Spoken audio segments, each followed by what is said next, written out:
नमो भगवते वासुदेवाय. सार्थ सुबोध ज्ञानेश्वरी.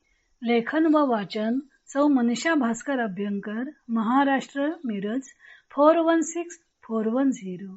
अध्याय 12वा. भक्तियोग. ईश प्राप्तीचा उपाय भाग 4. भगवत प्रित्यर्थ कर्म करणं. ओवी आहेत 114 ते 124 आणि गीतेचा श्लोक आहे 10वा. भगवंत ईश प्राप्ती करून घेण्याचे उपाय अर्जुनाच्या निमित्तानं सर्वांनाच सांगत आहेत.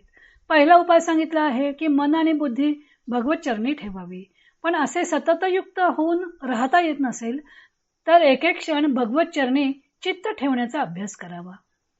असा अभ्यास करणेही शक्य नसेल तर काय करावं ते भगवंत तिसऱ्या उपायात सांगत आहेत. श्लोक 10वा. अभ्यासेप्य समर्थोसी मत्कर्म परमो भव मदर्थम अपि कर्माणि कुर्वन् सिद्धिम वाप्स्यसि. अभ्यास योगाला देखील असमर्थ असलास तर सर्वस्वी माझ्याकरता कर्मे करणार आहो. माझ्याकरता कर्मे केलीस तरी देखील तू सिद्धी मिळवशील.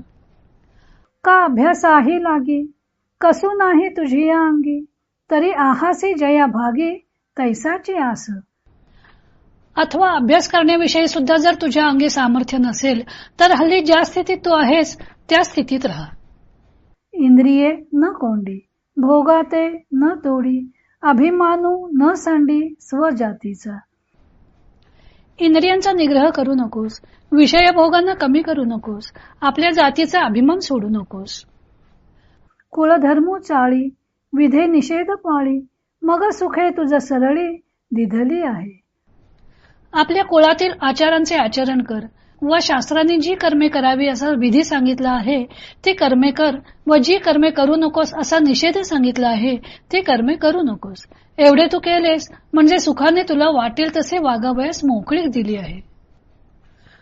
परी मने वाचा देहे जैसा जो व्यापार होई, तो मी करी तू आहे ऐसे न म्हणे.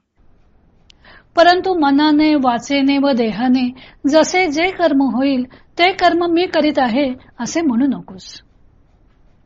करणे का न करणे हे आघावे तोची जाणे, विश्व चळत असे जेणे परमात्मेने.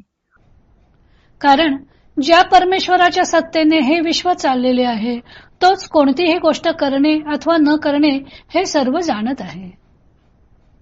उणया पुरेयाचे काही उरो नैदी आपुली या ठाई, स्वजाती करून घेई जीवित्व आपुले. कर्मात काही कमी अथवा पूर्ण झाले तर त्याच्या संबंधाने तू आपल्या चित्ताच्या ठिकाणी खंती अथवा संतोष उरू देऊ नकोस आणि तू हे जीवित आपल्या जातीचे करून टाक.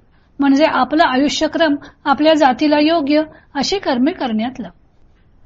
माळीये जेवते नेले तेवते निवांतची गेले, तया पाणी ऐसे केले होआ वेगा. अरे माळ्याने जिकडे नेले तिकडे काही एक तक्रार न करता जाणाऱ्या पाण्याप्रमाणे तुझे जीवित निरभिमानपणाने कर्म करणारे असे होऊ दे. एरवी तरी सुभटा उजू का आव्हाटा, रथो काही खटपटा करी तू असे. अर्जुना, सहज विचार करून पाहिले तर आपला मार्ग सरळ आहे किंवा तो आडमार्ग आहे याची वाटाघाट रथ केव्हा तरी करतो का? म्हणून प्रवृत्ती आणि निवृत्ती ये बोझी नेघे मती, अखंड चित्तवृत्ती माझ्या ठाई. म्हणून कोणतेही कर्म करण्याची प्रवृत्ती अथवा न करण्याची निवृत्ती ही ओझी तू आपल्या बुद्धीवर घेऊ नकोस, तर तू आपल्या चित्तवृत्तीने मी जो परमेश्वर त्या मला निरंतर स्मर. आणि जे जे कर्म निपजे ते थोडे बहु न म्हणिजे, निवांतची अर्पिजे माझ्या ठाई. आणि जे जे कर्म घडेल ते कमी अथवा जास्त म्हणू नकोस, तर ते निमूटपणाने माझ्या ठिकाणी अर्पण कर. ऐसी या मदभावना तनु त्यागी अर्जुना, तू सायुज्य सदना माझी या येसी. अर्जुना, अशा माझ्या रूपाच्या अनुसंधानाने शरीर त्यागानंतर तू सायुज्य मुक्तिरूप माझ्या घरी येशील. भगवंत अर्जुनाला तिसरा उपाय सांगताना म्हणाले की अभ्यास योगाने चित्त स्थिर करण्याचा उपाय कर. कारण अभ्यास करणाऱ्याला अप्राप्य असं काही नाही.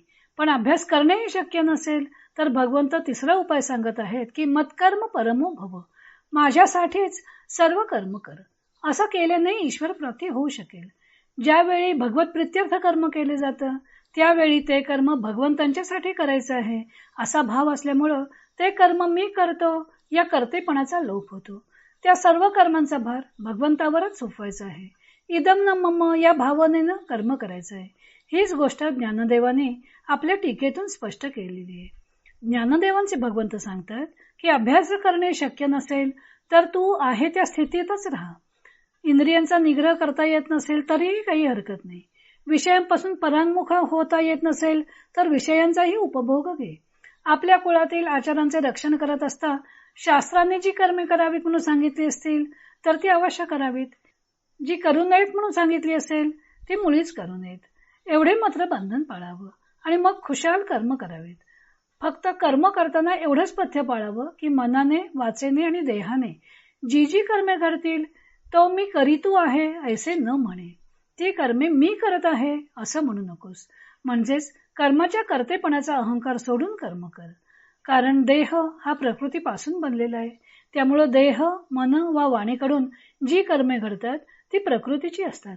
त्यामुळे प्रकृतीकडून घडणाऱ्या कर्मांचं कर्तृत्व जीवाकडे येत नाही.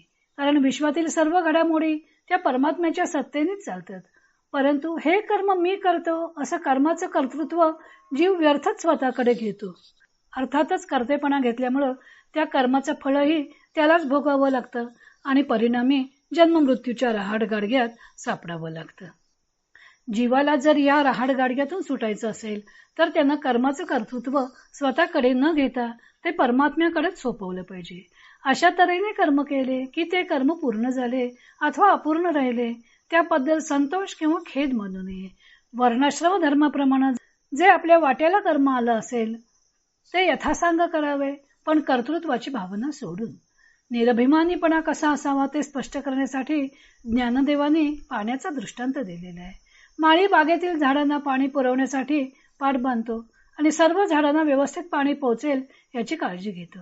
माळी ज्या दिशेला सोडेल त्या दिशेला ते पाणी निवांत जात असतं. आपली दिशा ठरवण्याचं स्वातंत्र्य त्याला नसतं. त्याप्रमाणे वर्णाश्रम धर्मानं प्रत्येकाला आपली कर्तव्य ठरवून दिलेली आहेत. त्याप्रमाणे ती पाण्याप्रमाणे विना तक्रार करावीत. किंवा रथ रस्त्यानं जात असता मार्ग सरळ आहे की वाकडा आहे, रस्ता सरळ सपाट आहे का चढ उताराचा आहे याचा रथ विचार करत नाही. रथाला जुंपलेल्या घोड्यांचे लगाम रथीच्या हातात असतात. तो जिकडे नेईल तिकडे रथ जातो. तसं मनुष्यानं कर्म केलं पाहिजे. आपला देहरूपी रथ परमात्मा चालवित आहे याचं भान राखलं पाहिजे. म्हणजे देहाकडून घडणाऱ्या कर्माचे कर्तेपण आपल्याकडे नाही हे सदैव लक्षात राहील. तेव्हा कर्माचं कर्तेपण स्वतःकडे न घेणं, जे काही हातून कर्म घडेल ते भगवतचरणी समर्पित करणं हा मार्ग अवलंबला तरीही जीवाला मोक्षप्राप्ती होईल. समर्पण कसं करावं ते ज्ञानदेवाने अशा प्रकारे स्पष्ट केलेले आहे. पुढे भगवंत आणखीही एक मार्ग अर्जुनाला सांगणार आहेत. तो भाग आपण उद्या पाहू.